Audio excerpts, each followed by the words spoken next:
A pronoun is a word used instead of noun. Pronoun ऐसा लफ्ज़ होता है जो नाउन की जगह पर इस्तेमाल होता है। Some pronouns can be used as the subject of a sentence. कुछ प्रोनाउन ऐसे होते हैं जो किसी भी जुमले में सब्जेक्ट की जगह पर इस्तेमाल होते हैं, but other are use as object pronoun और पोजेसिव प्रोनाउन।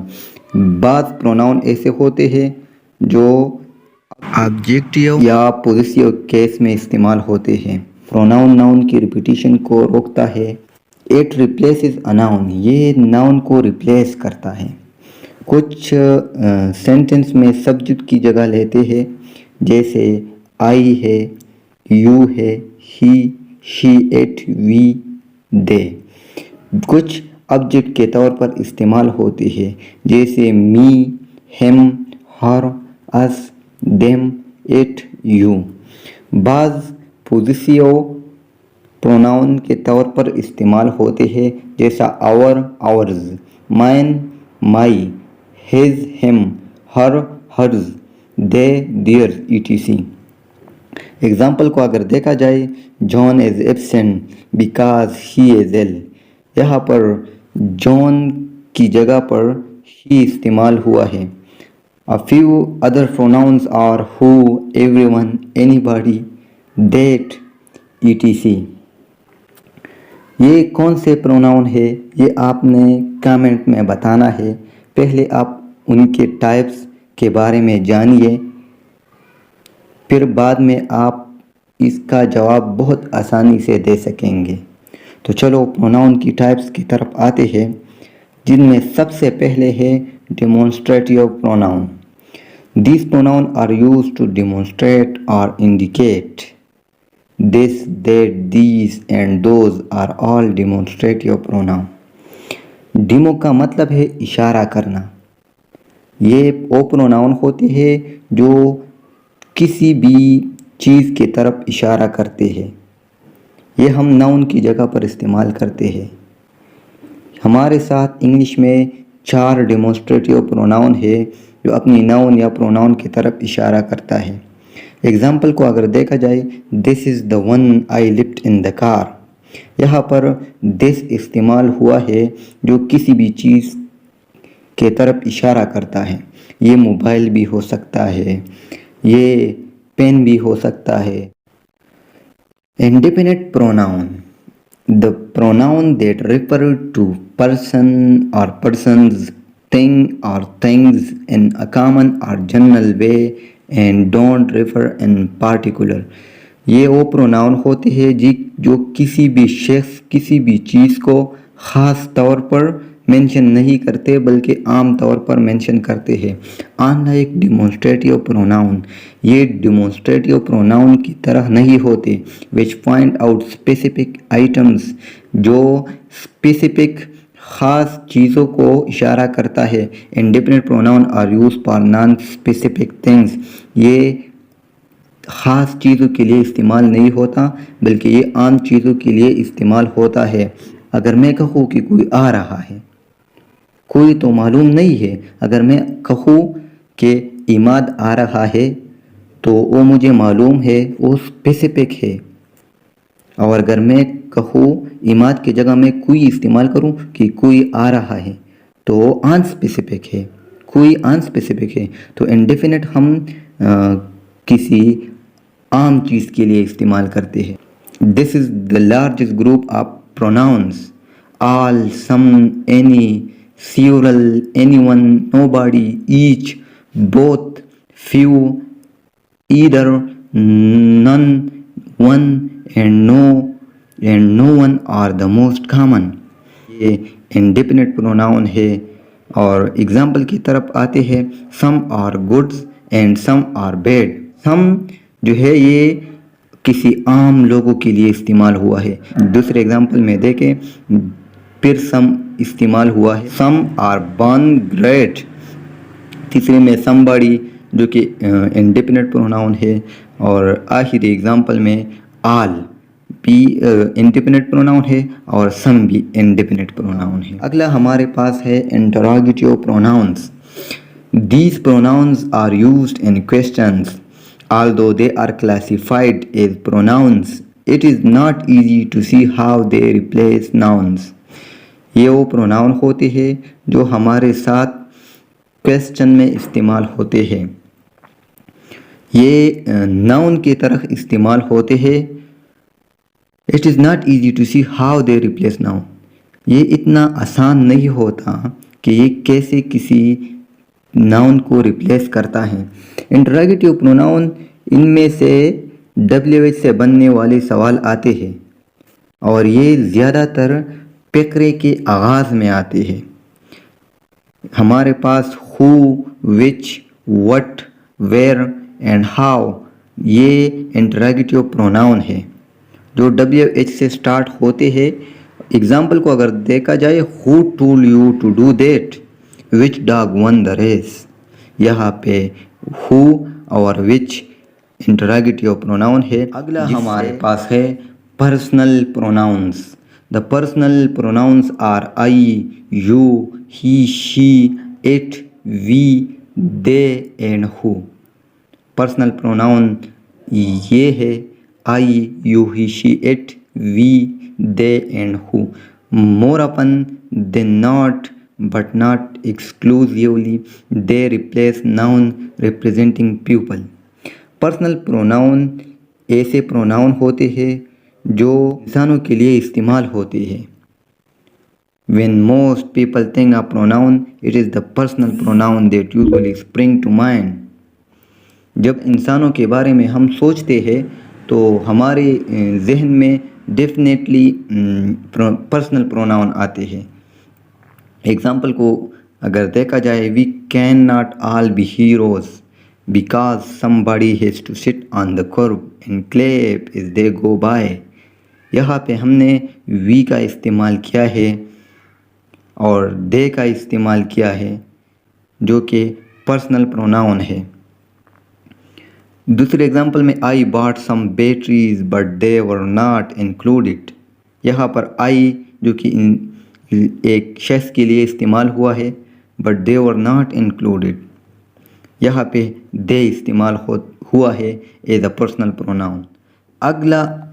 अगला हमारे पास है possessive pronouns. Possessive pronouns are used to show possession as they are used as adjective. They are also known as possessive. My, mine, your, yours, his, hers, is, ours, their and their are all possessive pronoun. Possessive pronoun ऐसे pronoun होते हैं जो अपनी noun या pronoun की मलकियत का इजहार करते हैं। ये फकरे के एंड में आते हैं। एग्जाम्पल को अगर देखा जाए, the police are as good as hours.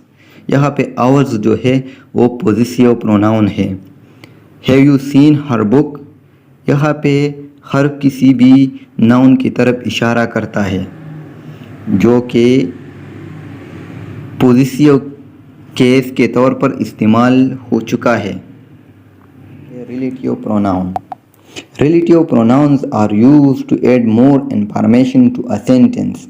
The pronouns that relate to some noun going before and as well as do the work of conjunction. It introduce the clause and refer back to the noun. ये ऐसे pronoun होते हैं जो किसी भी जुमले में ज़्यादा इंफॉर्मेशन ऐड करता है। ये नाउन के बारे में रिलेट करता है, ये नाउन के बारे में मज़ीद मालूमात देता है। ये किसी भी फ्रेज या क्लास को नाउन या प्रोनाउन के साथ मिलाता है, कनेक्ट करता है। हमारे पास हुज, हुम, हु, दैट और विच ये रिलेटिव प्रोनाउन है। Uses of who and whom. As general rule both are used for person only, though they may be masculine or feminine, singular or plural. अगर आम तौर पर देखा जाए तो हम हु और होम को लोगों के लिए इस्तेमाल करते हैं चाहे वो या सिंगुलर हो या प्लूरल हो, हम उसके लिए हु और होम का इस्तेमाल करते हैं। अगर एग्जाम्पल को देखें, this is the boy who broke my pen. यहाँ पे हु एक रिलेटिव प्रोनाउन है जो एक बॉय की तरफ इशारा करता है। ये सेंटेंस को मज़ीद इंफॉर्मेशन देता है। God help those who help themselves etc। यहाँ पे भी हु इस्तेमाल हुआ है। दिस इज़ द गर्ल हुम आई सा डूइंग हर होमवर्क। यहाँ पर होम इस्तेमाल हुआ है एक फीमेल के लिए, एक गर्ल्स के लिए। These are the kids whom you save from drowning. यहाँ पे होम जो कि बच्चों के लिए इस्तेमाल हुआ है। अगर विच को देखा जाए, it is use for lifeless things, birds and for animals. हम विच को लाइफलेस चीज़ों के लिए, बेजान चीज़ों के लिए इस्तेमाल करते हैं, और परिंदों के लिए और जानवरों के लिए भी विच का इस्तेमाल किया जाता है। एग्जाम्पल को देखें, the pens which are broken are on the table. यहाँ पे विच इस्तेमाल हुआ है बेजान चीज़ के लिए जो कि एक कलम है। The hen which is black lays on egg everyday. यहाँ पे विच इस्तेमाल हुआ है एक बर्ड्स के लिए जो कि hen है। Uses of that and whose both are used for persons, animals, birds and also for lifeless things। which, who और whom का अलग इस्तेमाल है। that और whose हम which और whom की तरफ इस्तेमाल करेंगे जो कि इनमें लोग भी आते हैं, जानवर भी आते हैं। इंसान, जानवर, परिंदे और बेजान चीज़ों के लिए हम that और whose का इस्तेमाल करते हैं। एग्जाम्पल को अगर देखें, the man that stood there was a robber। यहाँ पर that इस्तेमाल हुआ है किसी आदमी के लिए। I lost the watch that you gave me। यहाँ पे that इस्तेमाल हो चुका है एक घड़ी के लिए जो कि एक लाइफलेस थिंग्स है। The dog that were killed were made। यहाँ पर that इस्तेमाल हो चुका है एक डॉग के लिए। This is the boy whose father is ill। यहाँ पर whose इस्तेमाल हो चुका है जो कि एक रिलेटिव प्रोनाउन है। The dog whose tail is long is mine। यहाँ पे whose एक रिलेटिव प्रोनाउन की तरफ इस्तेमाल हुआ है। which, that, who including who and whose and where are all relative pronoun। ये which, that, who, whom और whose ये सब रिलेटिव प्रोनाउन है। प्रोनाउन का अगला किस्म है reciprocal pronoun. Reciprocal pronouns are used for action or feelings that are reciprocated। The two most common reciprocal pronouns are each other and one another। Reciprocal का लफ्ज़ी मतलब है किसी चीज़ को उलट कर देना। ये ऐसे प्रोनाउंस होते हैं जो किसी एक चीज़ पर काम करते हैं। हमारे साथ इंग्लिश में दो रेसिप्रोकल प्रोनाउन है, एक है वन एनदर, दूसरा है ईच अदर। वन एनदर को हम दो से ज़्यादा लोगों के लिए इस्तेमाल करते हैं और ईच अदर को हम दो लोगों के दरमियान इस्तेमाल करते हैं। जब दो या दो से ज़्यादा लोग सेम काम करते हो हम उसे रेसिप्रोकल प्रोनाउन कहते हैं। एग्जाम्पल को देखे, दे लाइक वन एनदर। यहाँ पे वन एनदर जो कि दो से ज़्यादा के लिए इस्तेमाल हुआ है। और they talk to each other like they are babies. यहाँ पर ईच अदर दो लोगों के दरमियान कुछ एक्शन हो रहा है उनके लिए इस्तेमाल हुआ है। ये दो रेसिप्रोकल प्रोनाउन है, वन एनदर और ईच अदर। अगला हमारे पास है reflexive pronouns. A reflexive pronoun aims at self or selves and refers to another noun or pronoun in the sentence, usually the subject of the sentence. It is used to point out some noun or pronoun going before. Reflexive pronoun ऐसे pronoun है जो self या self पर ख़त्म होते हो और ये किसी नाउन या प्रोनाउन को अपनी जुमले में इशारा करता है। सिंगुलर केस में सेल्फ हम यूज़ करते हैं और प्लूरल केस में सेल्फ का इस्तेमाल करते हैं। ये फ़क़रे में किसी नाउन या प्रोनाउन की तरफ इशारा करते हैं।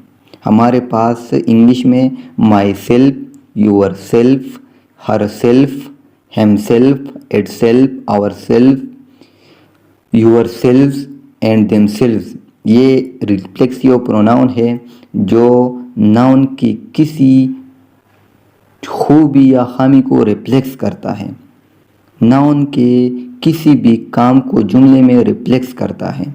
एग्जाम्पल को अगर देखें, the cat is cute itself, यहाँ पर कैट के लिए इटसेल्फ यूज़ हुआ है एज अ रिफ्लेक्सिव प्रोनाउन।